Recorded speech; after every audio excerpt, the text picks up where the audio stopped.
Hello everyone, welcome to this month's Gosho passage study. We'll be learning a passage from the Gosho on the treasure tower. The heart of the Gosho is about treasuring everyone. A lot of materials to cover, so let us go quickly into the background of the Gosho. While on exile in Sado, the Daishonin is constantly harassed by laymen and priests, who were angered by the assertions he made in his teachings. They then grouped together and challenged the Daishonin to an open debate, known as the Sukahara debate, on January 1272. A large group of monks and lay believers of many Buddhist schools took turns to debate the Daishonin, believing that they collectively are able to wear him down and win the debate. With great compassion, the Daishonin answered all their queries convincingly, which soon left all of them speechless. His great composure impressed many and convinced a few in the group that day to make him their mentor. Among them is Abuzubo and his wife, Senichi, who became his disciples the following month.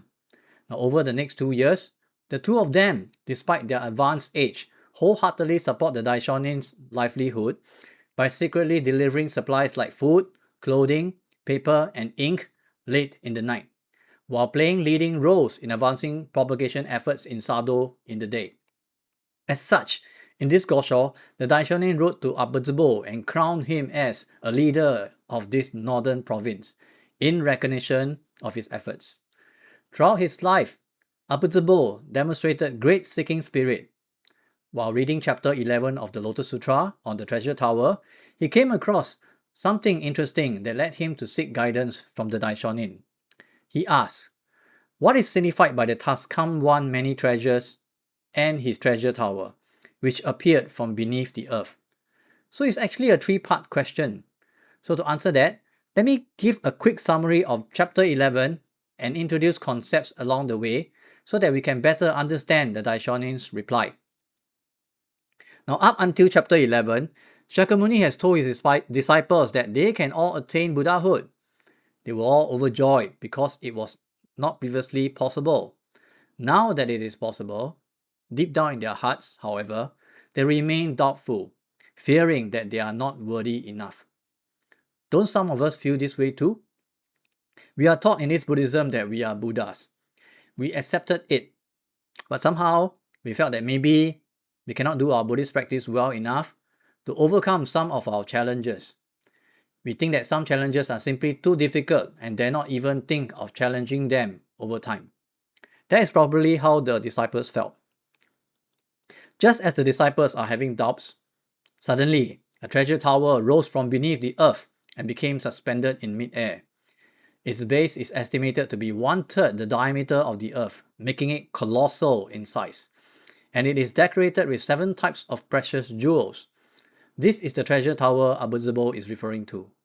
Now, all disciples' focus was immediately drawn towards this fascinating looking tower, and at the same time, they heard a loud voice from within it saying, "Excellent, excellent, Shakyamuni, world-honored one. All that you have expounded is the truth." Seeing and hearing it, the disciples' doubt vanished, and they single-mindedly aspired to see the treasure that is kept within it. And this is in fact one of the significance of the Gohonzon that in the latter day of the law. Now, the voice then said that the treasure can be readily accessed if one is determined to do the Buddha's work, such as gathering Buddhas of the 10 directions to hear the law. Now, this is another significance of the Gohonzon, allowing the law to be heard. Now, Shakyamuni nodded and then transformed the land 3 times and gathered all the Buddhas before he opened the treasure tower. When it is open, it revealed a magnificent Buddha known as the Tahoe Buddha, the Buddha that Abuzubo mentioned. The Buddha vowed to appear with the treasure tower whenever the Lotus Sutra is preached. He then immediately invited Shakyamuni to be seated side by side with him. Now, the 2 Buddhas seated side by side represented the power of the Buddha and the power of the law. Together, they can be referred to as the mystic life force. The disciples then understood that the most precious treasure in life that they can sort of is none other than the mystic life force. Now, Toda Sensei actually realized this too during his first enlightenment in prison.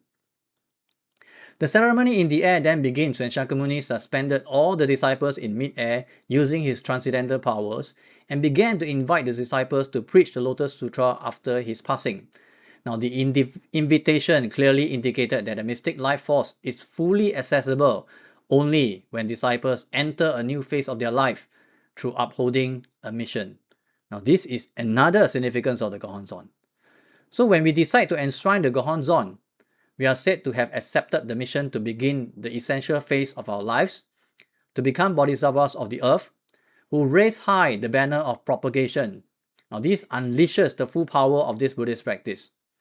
Together with our human revolution, we demonstrate how we win over our life's challenges and then celebrate it by sharing it with others naturally in the setting that is most suitable. Now, this is how we advance Kosen in the latter day of the law.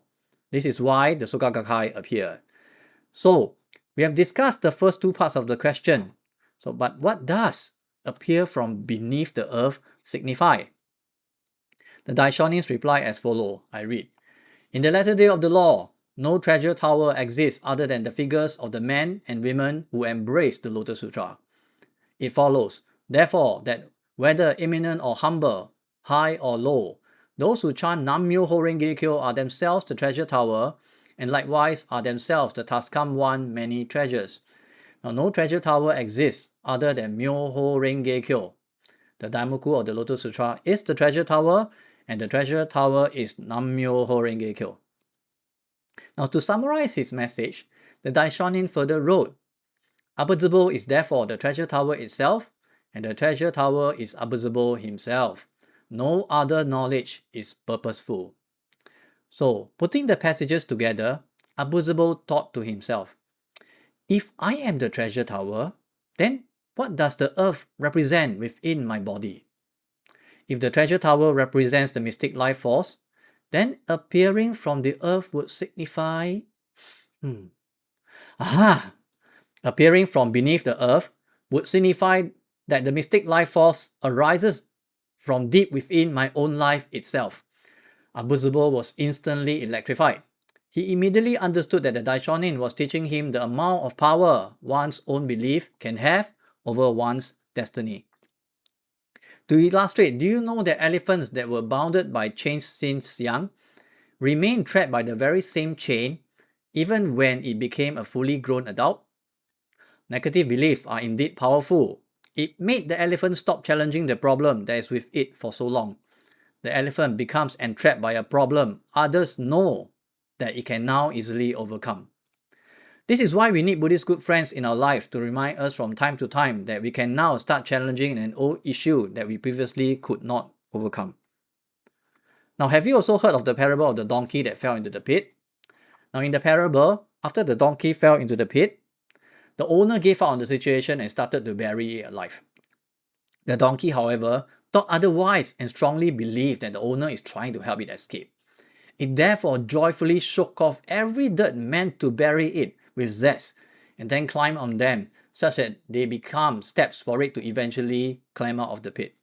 Now, its positive belief allowed it to make use of every opportunity to pave the way for victory.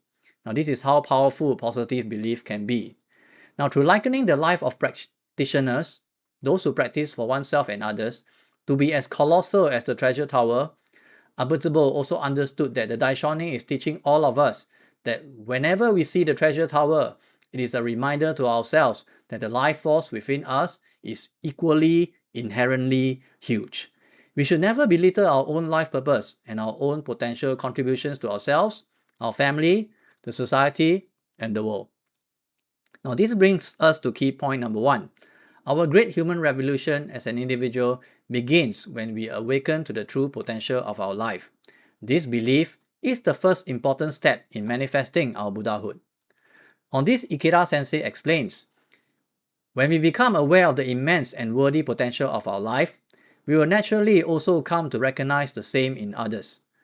By developing genuine respect for the dignity and worth of self and other, humanity as a whole can elevate its state of life. By breaking through the fundamental darkness of ignorance that shrouds both self and other, humanity can transform its karma of conflict and discord. So, when we stand up and take action with the awareness that our life itself is the supreme, noble treasure tower, it is possible for us to raise great towers of peace and happiness all over the world. Now, this is the aim of Nichiren Daishonin's Buddhism. Our inner revolution is the key to everything. Awakening to our true original self. That is the subject of Nichiren Daishonin's writing on the treasure tower addressed to his follower Abuzabo. Now, in the Gosho, it's clear that it is written after Abuzabo made his first trip from Sado to Mount Minabu to visit the Daishonin. He had made the journey entirely on foot, crossing rough seas, trekking more than 200 miles, traversing down valleys, up mountains, spending 80 days to and fro for each trip. Now, he did this at the advanced age of 87, truly exhibiting the life force of a colossal tower. And over the next few years, he would make at least 3 more trips to visit the Daishonin before he passed away at the age of 91 in the year 1279.